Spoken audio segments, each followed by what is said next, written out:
amigos, meus irmãos! Olha que domingo lindo que tá fazendo hoje. Vamos ler Nosso Lar. Hoje vamos para o capítulo 1. Mas antes vamos fazer a nossa prece.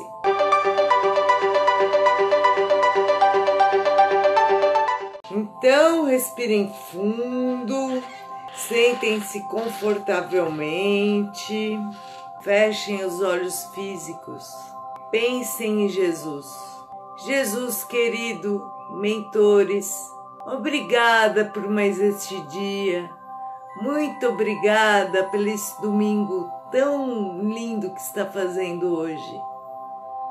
Sabemos que temos que tomar cuidado e continuar em casa, mas só o fato de olhar pela janela e ver essa estrela, o sol, tão linda brilhando lá fora, nos dá um ânimo novo.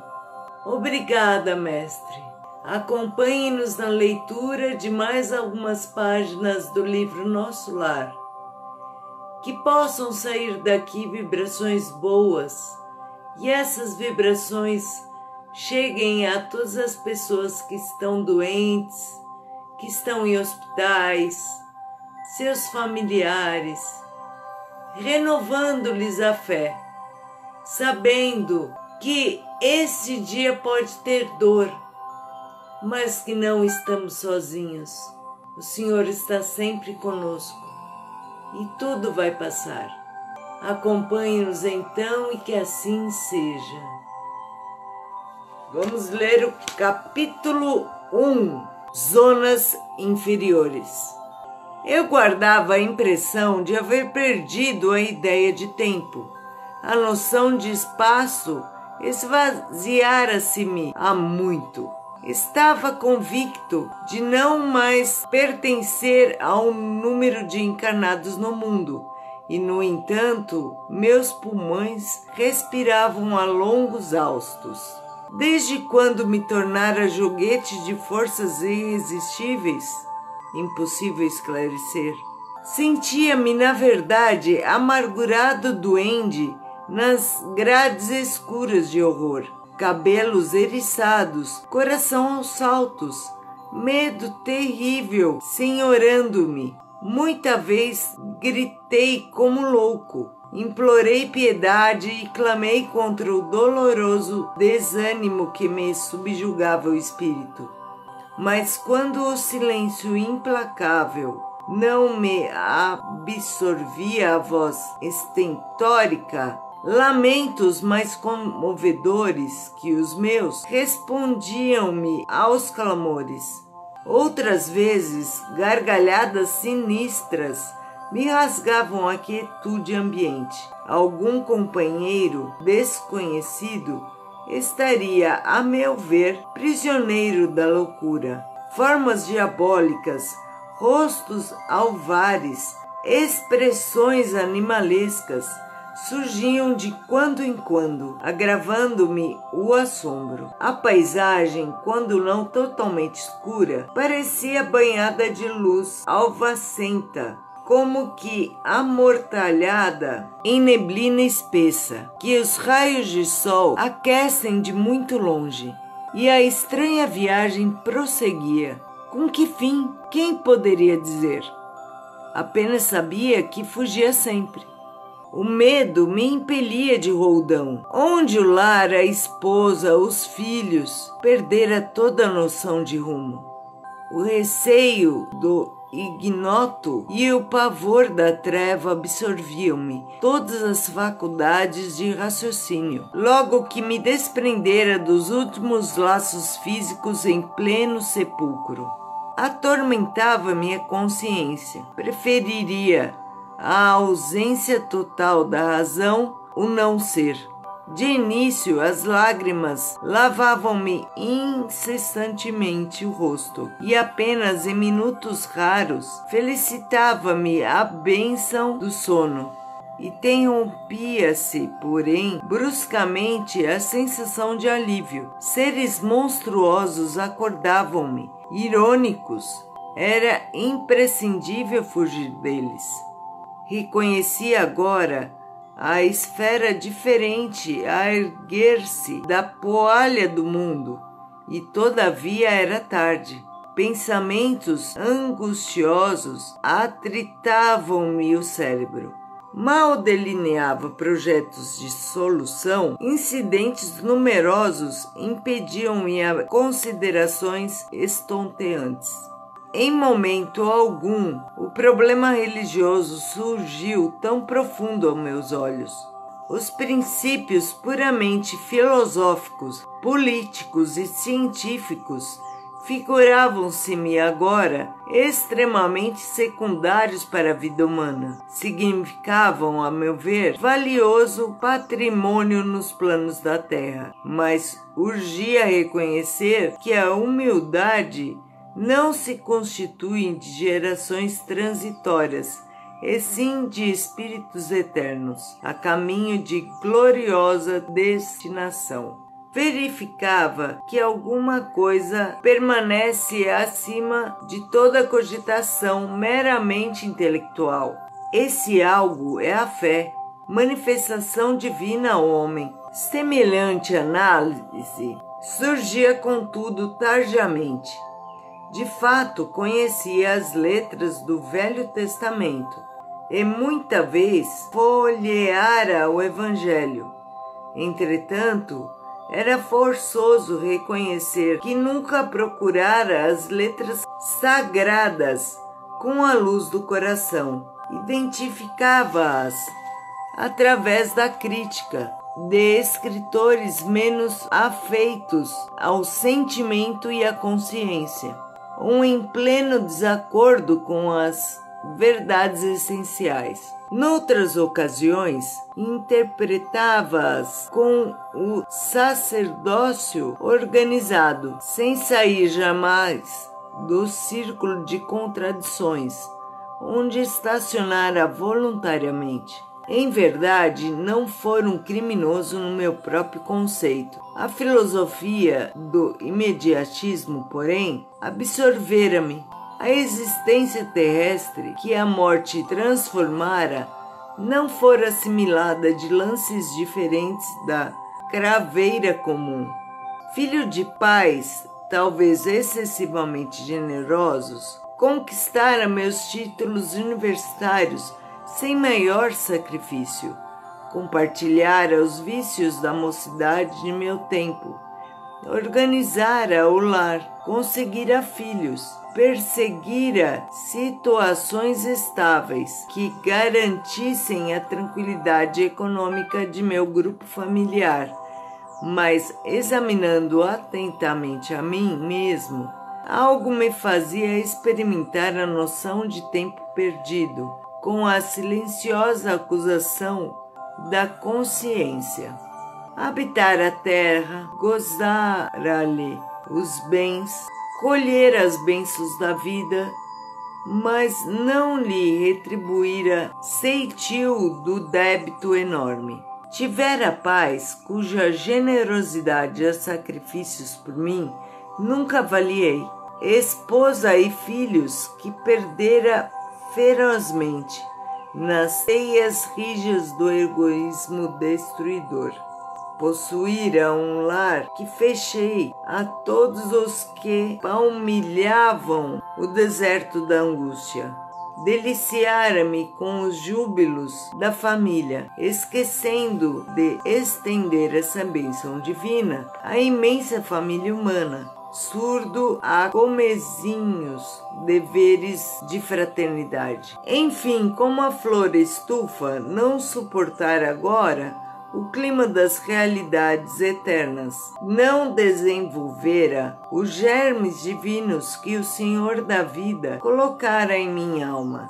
Sufocava-os criminosamente no desejo incontido de bem-estar. Não adestrara órgãos para a vida nova. Era justo, pois, que aí despertasse a maneira de aleijado que, restituído ao rio infinito da eternidade, não pudesse acompanhar, senão compulsoriamente, a carreira incessante das águas, ou como um mendigo infeliz que, exausto em pleno deserto, perambula à mercê de impetuosos tufões.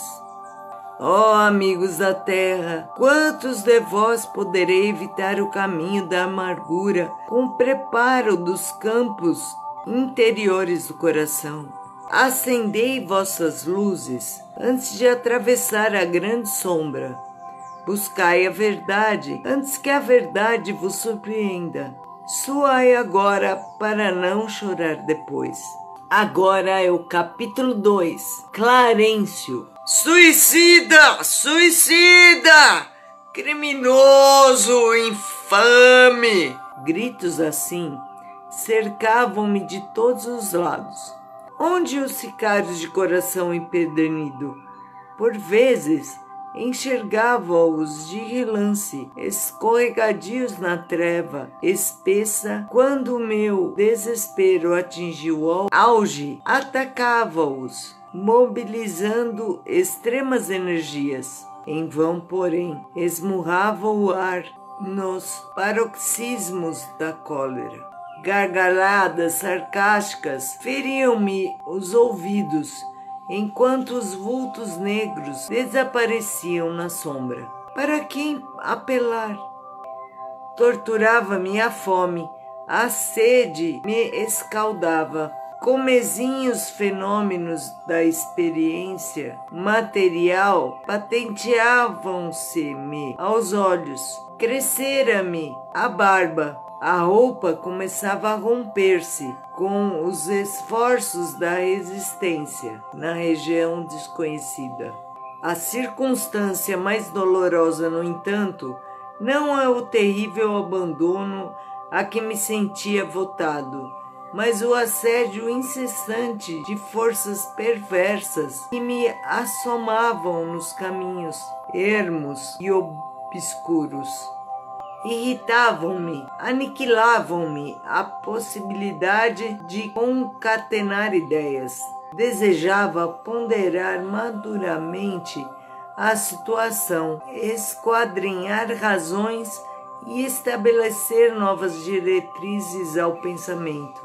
Mas aquelas vozes, aqueles lamentos misturados de acusações nominais, desnorteavam-me irremediavelmente.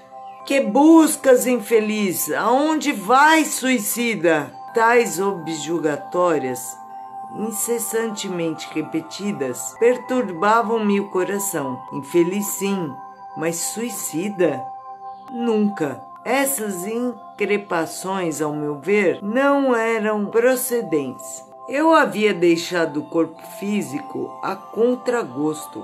Recordava meu porfiado duelo com a morte. Ainda julgava ouvir os últimos pareceres médicos enunciados na casa de saúde. Lembrava a assistência desvelada que tivera, os curativos dolorosos que experimentara nos dias longos que se seguiram à delicada operação dos intestinos. Sentia no curso dessas reminiscências o contrário do termômetro, o pique desagradável da agulha de injeções e, por fim, a última cena que precedera o grande sono. A minha esposa, ainda jovem, e os filhos, contemplando-me no terror da eterna separação. Depois o despertar na paisagem úmida e escura, e a grande caminhada que parecia sem fim. Porque a pecha do suicídio, quando fora compelido a abandonar a casa, a família e o doce convívio dos meus. O homem mais forte conhecerá limites à existência emocional. Firme e resoluto a princípio, comecei por entregar-me a longos períodos de desânimo e, longe de prosseguir na fortaleza moral, por ignorar o próprio fim. Senti que as lágrimas longamente represadas visitavam-me com mais frequência, extravasando do coração. A quem recorrer? O pavor, fosse a cultura intelectual trazida do mundo, não podia alterar agora a realidade da vida. Meus conhecimentos ante o infinito semelhavam-se a pequenas bolhas de sabão levadas ao vento impiedoso que transformara as paisagens. Eu era alguma coisa que o tufão da verdade carreava para muito longe. Entretanto, a situação não modificava a outra realidade do meu ser essencial. Perguntado a mim mesmo se não enlouquecera, encontrava a consciência vigilante, esclarecendo-me. Continuava a ser eu mesmo, com o sentimento e a cultura colhidos na experiência material. Persistiam as necessidades fisiológicas, sem modificação. Castigava-me a fome todas as fibras. E nada obstante, o abatimento progressivo não me fazia cair definitivamente em absoluta exaustão. De quando em quando, deparava-se-me verduras que me pareciam agrestes, em torno de humildes filetes d'água a que me atirava sequioso. Devorava folhas desconhecidas, colocava os lábios à nascente turva enquanto me permitiam as forças irresistíveis a impelirem-me para a frente, que eu entendi dessa parte. Ele tentava ir beber a água, ele ia para frente, mas alguma coisa segurava ele não conseguia ir para frente beber. Muita vez suguei a lama da estrada. Recordei o antigo pão de cada dia, vertendo copioso pranto. Não raro era imprescindível ocultar-me às enormes manadas dos seres animalescos que passeavam em bando, quais feras insaciáveis. Eram quadros de estarrecer. Acentuava-se o desalento. Foi quando comecei a recordar que deveria existir um autor da vida, fosse onde fosse. Essa ideia confortou-me.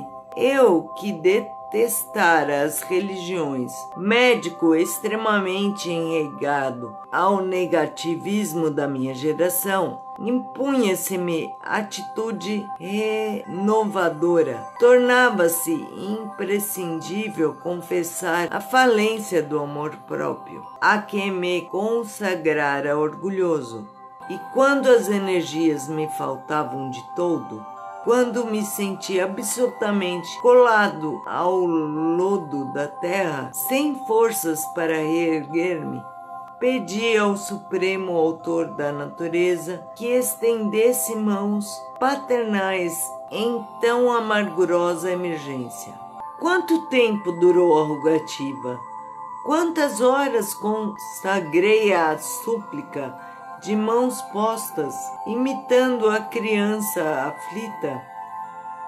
Apenas sei que a chuva das lágrimas me lavou o rosto, que todos os meus sentimentos se concentraram na prece dolorosa. Estaria então completamente esquecido? Não era igualmente filho de Deus, embora não cogitasse de conhecer-lhe a atividade sublime, quando engolfado nas vaidades da experiência humana? Por que não me perdoaria o Eterno Pai, quando providenciava ninho às aves inconscientes e protegia bondoso a flor tenra nos campos agrestes? É preciso haver sofrido muito para entender todas as misteriosas belezas da oração. É necessário haver conhecido o remorso à humilhação, à extrema desventura, para tornar com eficácia o sublime elixir de esperança. Foi nesse instante que as neblinas espessas se dissiparam e alguém surgiu, emissário dos céus. Um velhinho simpático me sorriu paternalmente.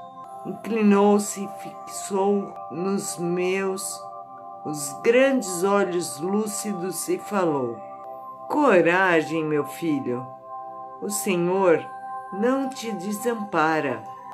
Amargurado pranto banhava-me a alma toda. Emocionado, quis traduzir meu júbilo, comentar a consolação que me chegava, mas reunindo todas as forças que me restavam, pude apenas inquirir: quem sois, generoso emissário de Deus? O inesperado benfeitor sorriu bondoso e respondeu: chama-me Clarencio, sou apenas teu irmão. E percebendo o meu esgotamento, acrescentou: agora permanece calmo e silencioso. É preciso descansar para reaver energias. Em seguida chamou 2 companheiros que aguardavam a atitude de servos desvelados e ordenou: prestemos ao nosso amigo os socorros de emergência. Alvo lençol foi estendido ali mesmo, à guisa de maca improvisada, aprestando-se ambos os cooperadores a transportar-me generosamente. Quando me alçavam cuidadosos, Clarencio meditou um instante e esclareceu, como quem recorda inadiável obrigação: vamos sem demora, preciso atingir nosso lar com a presteza possível. Então paramos na página 25.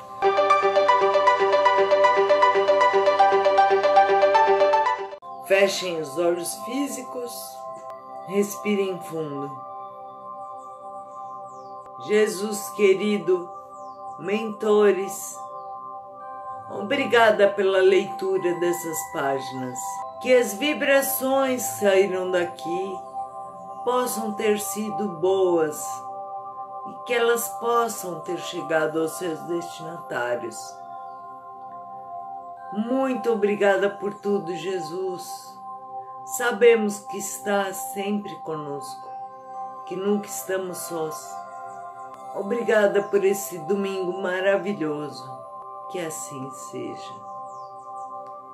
Boa noite, gente! Tudo bem com vocês? Vamos ler mais algumas páginas do livro Nosso Lar. Vamos ver onde a gente parou. Paramos na página 26. Então, capítulo 3. A oração coletiva. Embora transportado à maneira de ferido comum, lobriguei o quadro confortante que se desdobrava à minha vista. Clarencio, que se apoiava num cajado de substância luminosa, deteve-se à frente da porta encravada em altos muros, cobertos de trepadeiras floridas e graciosas. Tateando um ponto da muralha, fez-se longa abertura, através da qual penetramos silenciosos. Branda claridade inundava ali todas as coisas. Ao longe, gracioso foco de luz dava a ideia de um pôr-do-sol em tardes primaveris. À medida que avançávamos, conseguia identificar preciosas construções situadas em extensos jardins. Ao sinal de Clarencio, os condutores depuseram devagarinho a maca improvisada. A meus olhos, surgiu então a porta acolhedora de alvo edifício, à feição de um hospital terreno. 2 jovens, envergando túnicas de nível linho, acorreram pressurosos ao chamado de meu benfeitor, e quando me acomodavam num leito de emergência para me conduzirem cuidadosamente ao interior, ouvi o generoso ancião recomendar carinhoso: guardem nosso tutelado no pavilhão da direita. Esperam agora por mim. Amanhã cedo voltarei a vê-lo. Enderecei-lhe um olhar de gratidão, ao mesmo tempo que era conduzido ao confortável aposento de amplas proporções, ricamente mobiliado, onde me ofereceram leito acolhedor. Envolvendo os 2 enfermeiros na vibração de meu reconhecimento, esforcei-me por lhes dizer a palavra, conseguindo dizer por fim: amigos, por quem sois? Explicai-me em que novo mundo me encontro. De que estrela me vem agora esta luz confortadora e brilhante? Um deles afagou-me a fronte, como se fora conhecido pessoal de longo tempo, e acentuou: estamos nas esferas espirituais vizinhas da Terra, e o sol que nos ilumina neste momento é o mesmo que nos vivificava o corpo físico. Aqui, entretanto, nossa percepção visual é muito mais rica. A estrela que o Senhor acendeu para os nossos trabalhos terrestres é mais preciosa e bela do que supomos quando no círculo carnal. Nosso sol é a divina matriz da vida, e a claridade que irradia provém do autor da criação. Meu ego, como se absorvido em onda de infinito respeito, fixou a luz branda que invadiu o quarto através das janelas, e perdi-me no curso de profundas cogitações. Recordei então que nunca fixara o sol nos dias terrestres, meditando na imensurável bondade daquele que nolo concede para o caminho eterno da vida. Semelhava-me assim ao cego venturoso que abre os olhos para a natureza sublime, depois de longos séculos de escuridão. A essa altura, serviram-me caldo reconfortante, seguido de água muito fresca, que me pareceu portadora de fluidos divinos. Aquela reduzida porção de líquido reanimava-me inesperadamente. Não saberia dizer que espécie de sopa era aquela. Se alimentação sedativa, se remédio salutar, novas energias amparavam-me a alma, profundas comoções vibravam-me no espírito. Minha maior emoção, todavia, reservava-se para instantes depois. Mal saíra da consoladora surpresa, divina melodia penetrou o quarto adentro, parecendo suave colmeia de sons a caminho das esferas superiores. Aquelas notas de maravilhosa harmonia aterravam-me o coração. Ante meu olhar indagador, o enfermeiro que permanecia ao meu lado esclareceu bondoso: é chegado o crepúsculo em nosso lar. Em todos os núcleos desta colônia de trabalho consagrada ao Cristo, há ligação direta com as preces da governadoria. E enquanto a música embalsamava o ambiente, despediu-se atencioso: agora fique em paz, voltarei logo após a oração.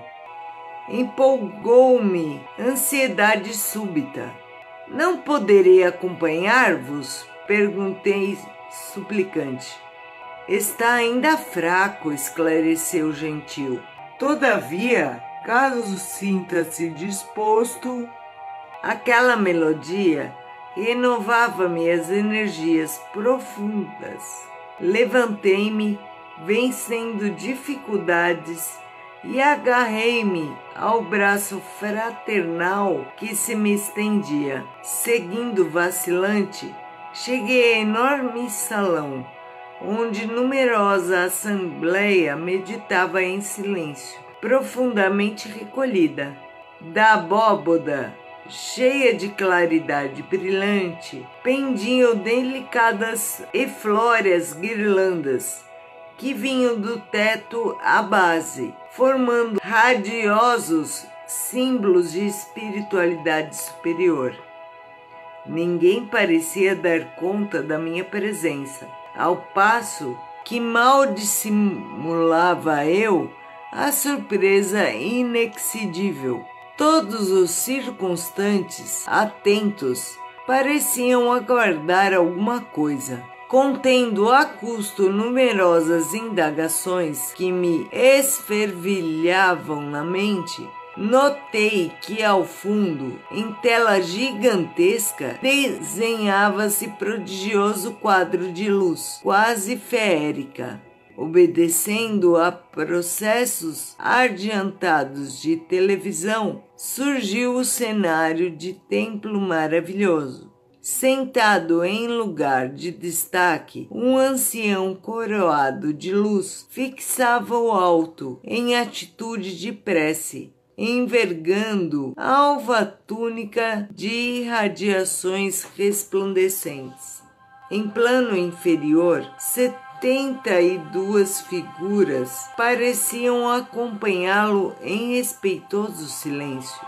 Altamente surpreendido, reparei Clarencio participando da assembleia, entre os que cercavam o velhinho refulgente.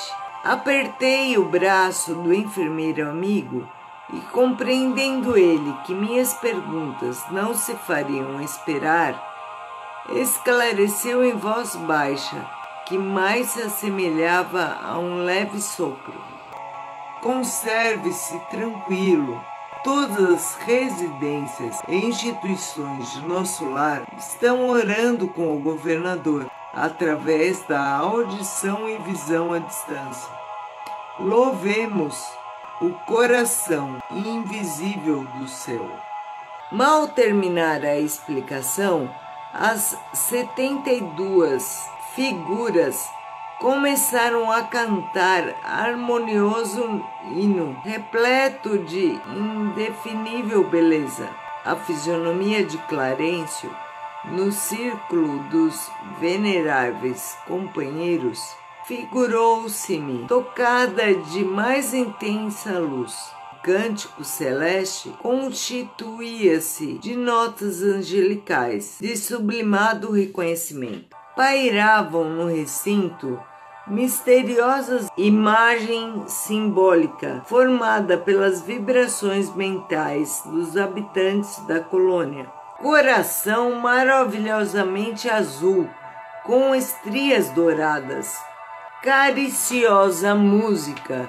Em seguida, respondia aos louvores, procedente talvez de esferas distantes. Foi aí que abundante chuva de flores azuis se derramou sobre nós. Mas se fixávamos os miosotes celestiais, não conseguíamos detê-los nas mãos. As corolas minúsculas desfaziam-se de leve ao tocar-nos a fronte, experimentando eu, por minha vez, singular renovação de energias ao contato das pétalas fluídicas que me balsamizavam o coração.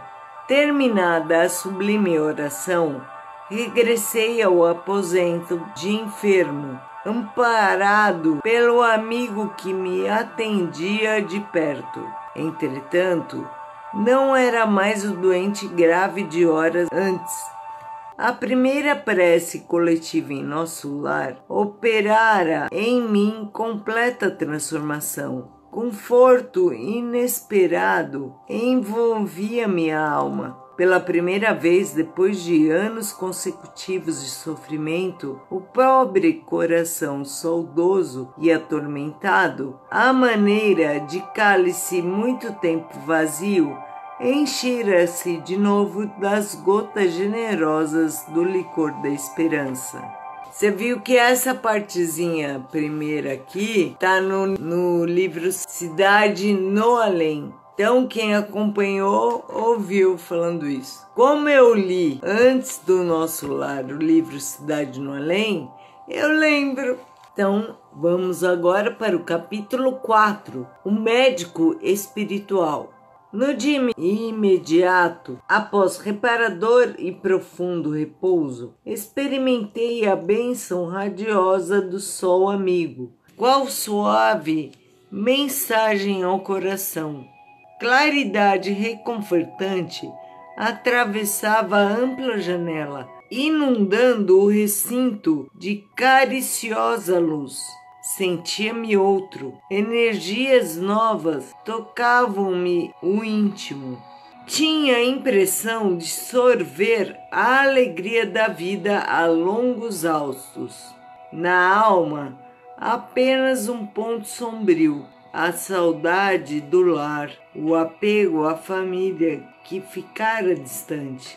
Numerosas interrogações pairavam-me na mente, mas tão grande era a sensação de alívio que eu sossegava o espírito, longe de qualquer interpelação.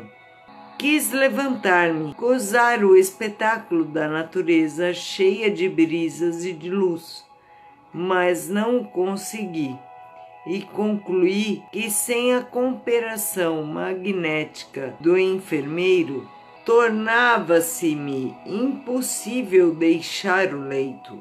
Não voltara a mim das surpresas consecutivas, quando se abriu a porta e vi entrar Clarencio, acompanhado por simpático desconhecido. Cumprimentaram-me carinhosos, desejando-me paz. Meu benfeitor da véspera indagou do meu estado geral. Acorreu o enfermeiro, prestando informações. Sorridente, o velhinho amigo apresentou-me o companheiro. Tratava-se, disse, do irmão Henrique de Luna, do serviço de assistência médica da colônia espiritual. Trajado de branco, traços fisionômicos irradiando enorme simpatia, Henrique auscultou-me demoradamente, sorriu e explicou. É de lamentar que tenha vindo pelo suicídio. Enquanto Clarencio permanecia sereno, senti que singular assomo de revolta me borbulhava no íntimo. Suicídio? Recordei as acusações dos seres perversos das sombras. Não obstante, o cabedal do guardião que começava a acumular, não calei a incriminação. Creio haja engano, asseverei melindrado. Meu regresso do mundo não teve essa causa. Lutei mais de 40 dias na casa de saúde, tentando vencer a morte. Sofri 2 operações graves devido à oclusão intestinal. Sim, esclareceu o médico demonstrando a mesma serenidade superior. Mas a oclusão radicava-se em causas profundas. Talvez o amigo não tenha ponderado bastante. O organismo espiritual apresenta em si mesmo a história completa das ações praticadas no mundo. Inclinando-se atencioso, indicava determinados pontos em meu corpo. Vejamos a zona intestinal, exclamou. A oclusão derivava de alimentos cancerosos e estes, por sua vez, de algumas leviandades do meu estimado irmão no campo da sífilis. A moléstia talvez não assumisse características tão graves se o seu procedimento mental no planeta estivesse enquadrado nos princípios da fraternidade e da temperança. Entretanto, seu modo especial de conviver, muita vez exasperado e sombrio, captava destruidoras vibrações naquelas que o ouviam. Nunca imaginou que a cólera fosse manancial de forças negativas para nós mesmos?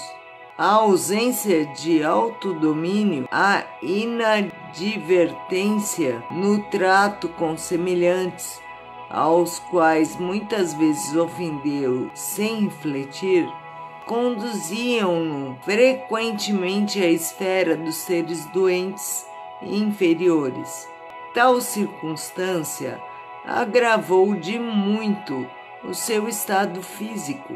Depois de longa pausa em que me examinava atentamente, continuou: já observou, meu amigo, que seu fígado foi maltratado pela sua própria ação?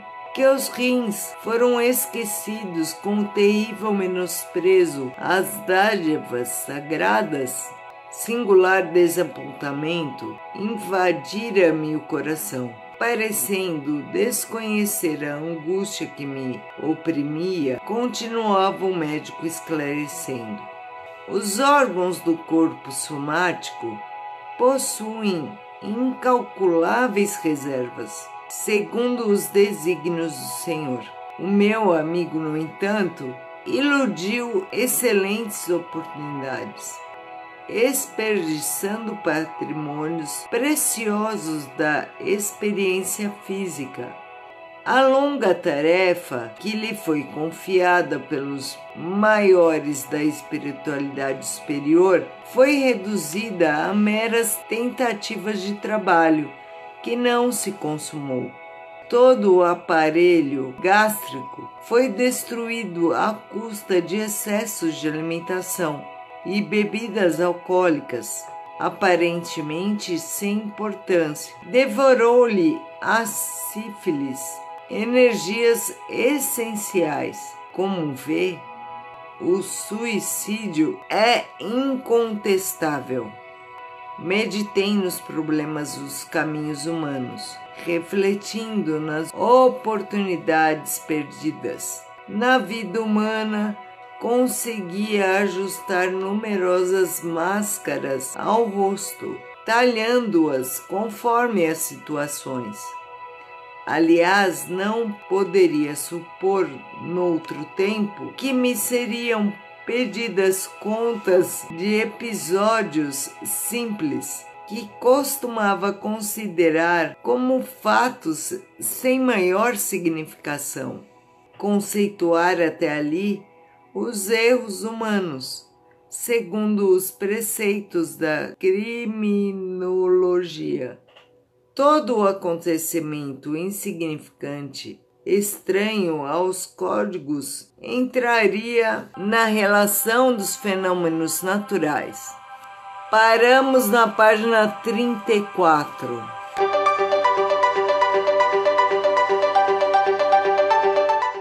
Respirem fundo. Pense em Jesus.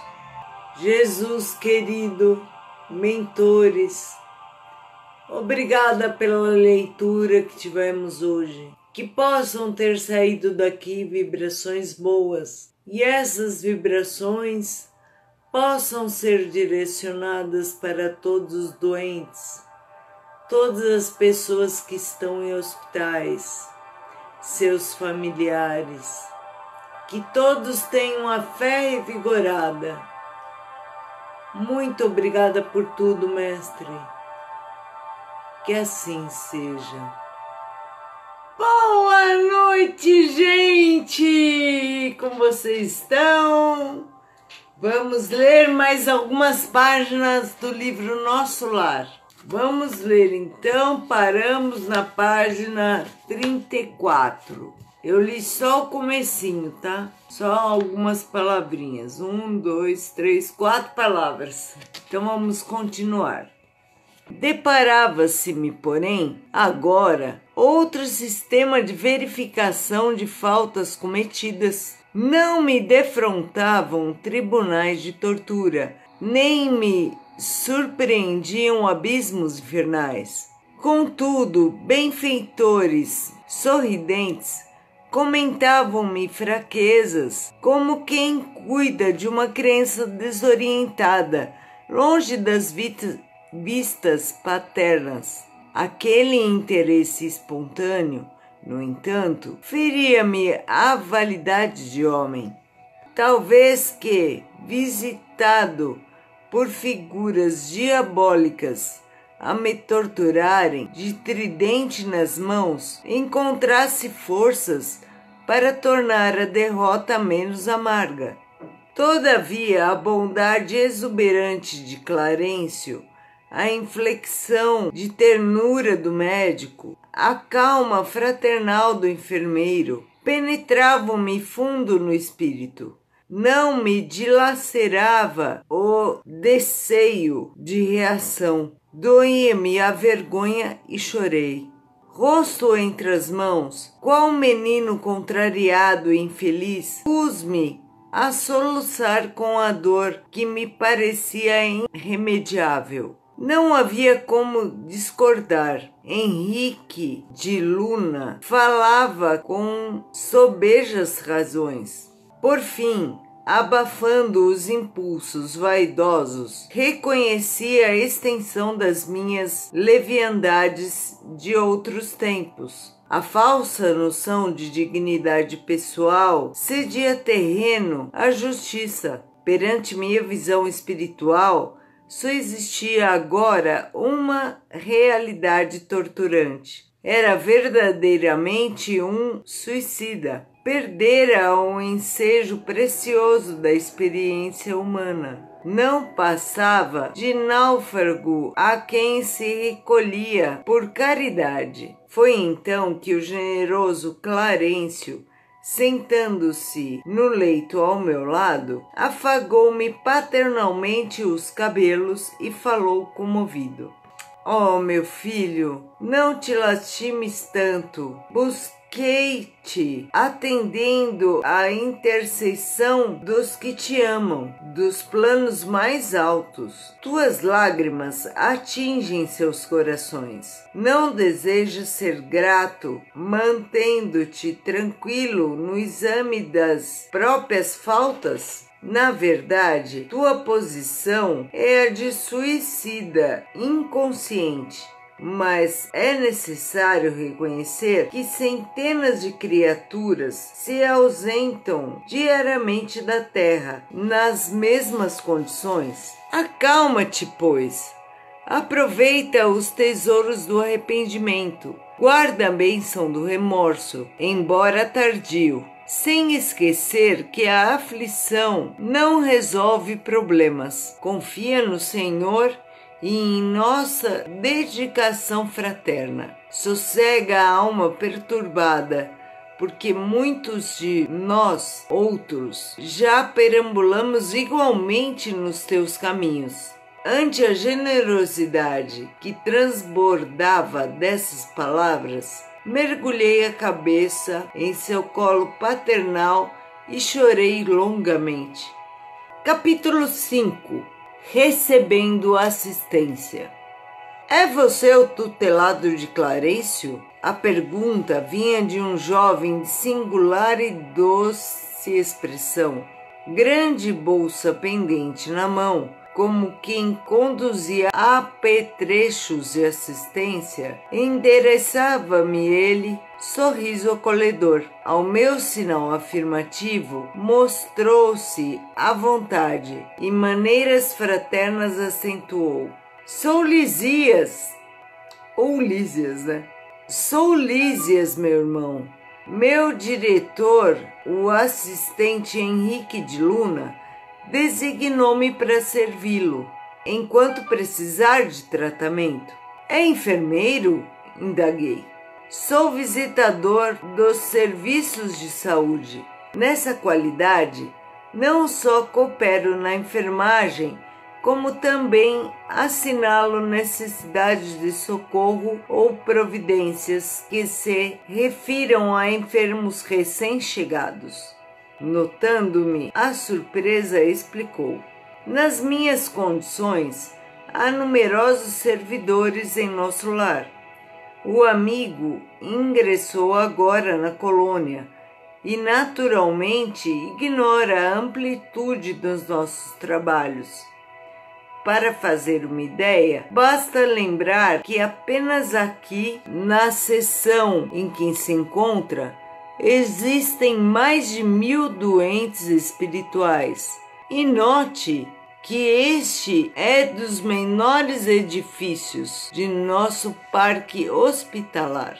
Tudo é maravilhoso, exclamei, adivinhando que minhas observações iam descambar para o elogio espontâneo. Lísias levantou-se da poltrona a que se recolhera e recomeçou a auscultar-me atento, impedindo-me o agradecimento verbal.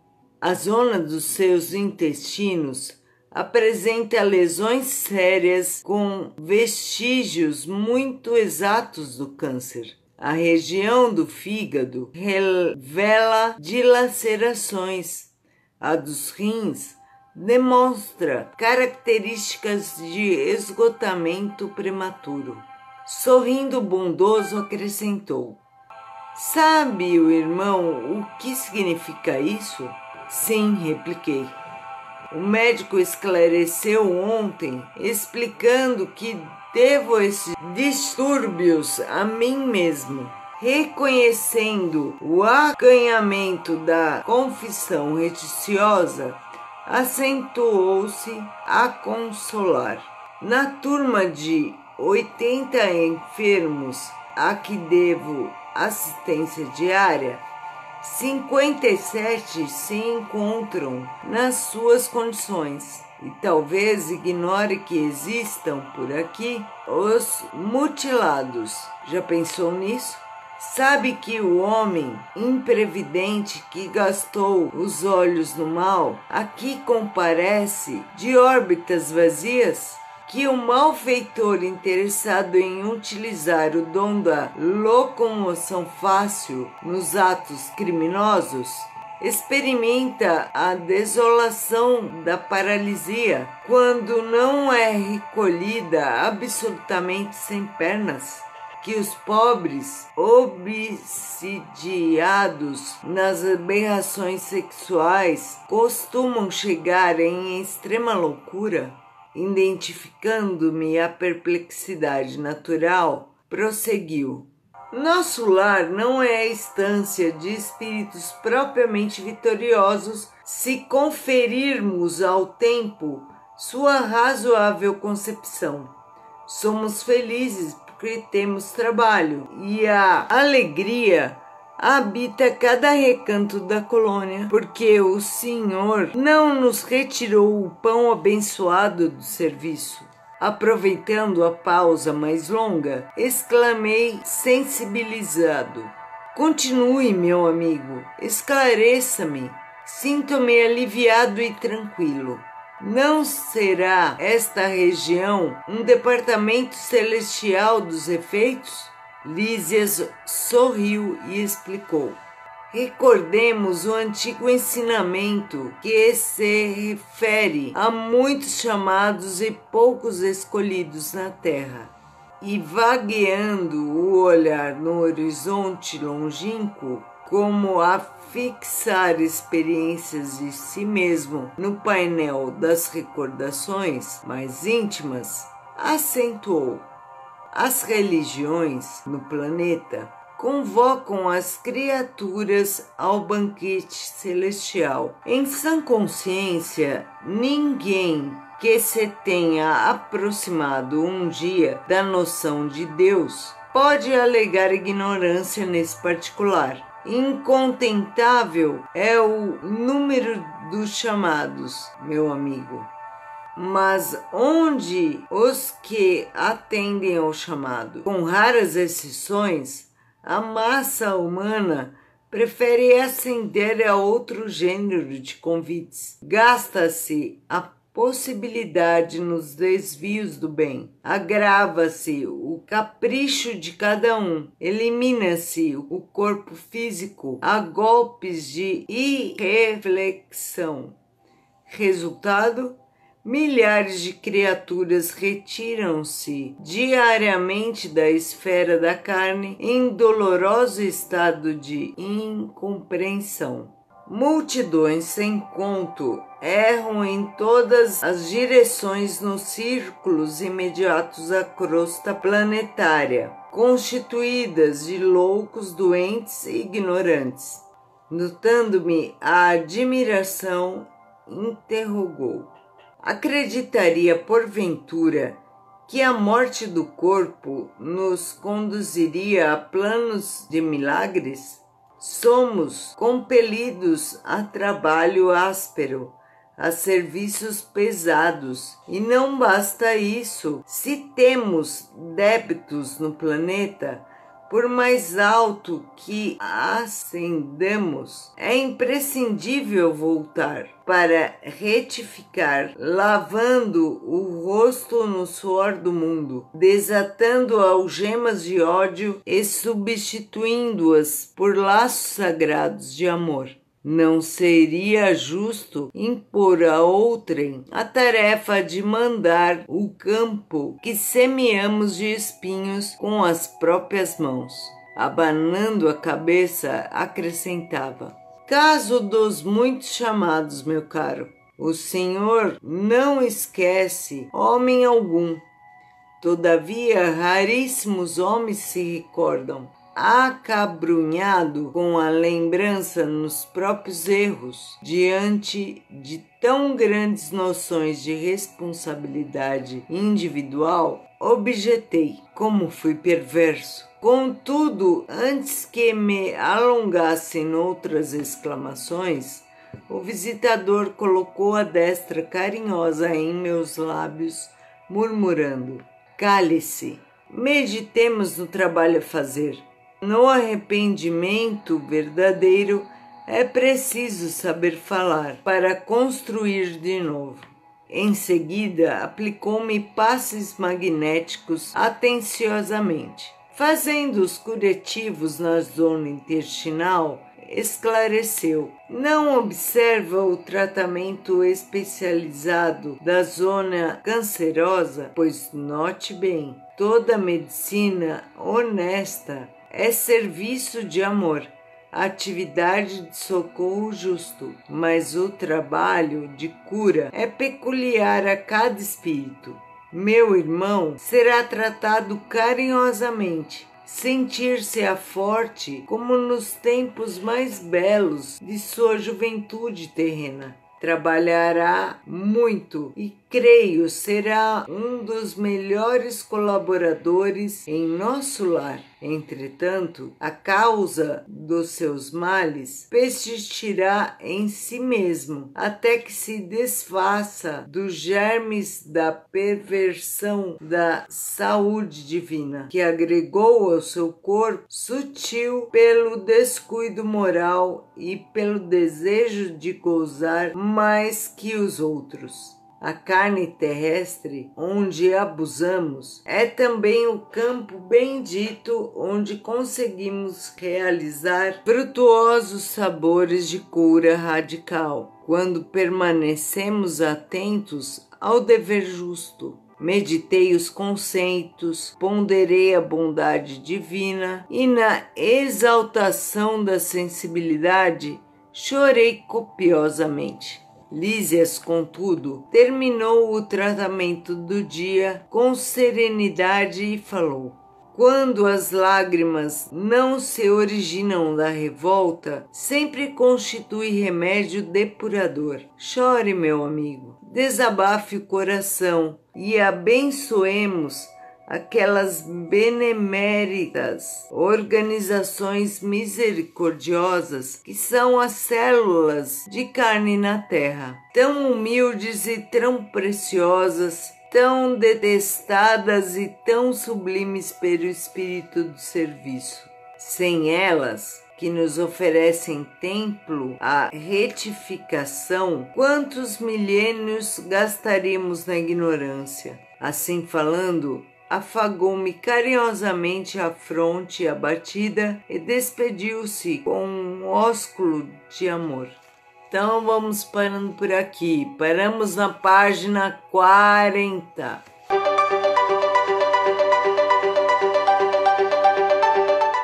Jesus querido, mentores, obrigada pela leitura de mais algumas páginas do livro Nosso Lar. Que possam ter saído daqui vibrações boas e essas vibrações possam chegar a todos que estão doentes, todos que estão em hospitais, todos seus familiares, renovando-lhes a fé, trazendo ânimo novo. Obrigada por tudo, Senhor. Sabemos que o Senhor está sempre conosco, nos ajudando. Obrigada por tudo. Que assim seja.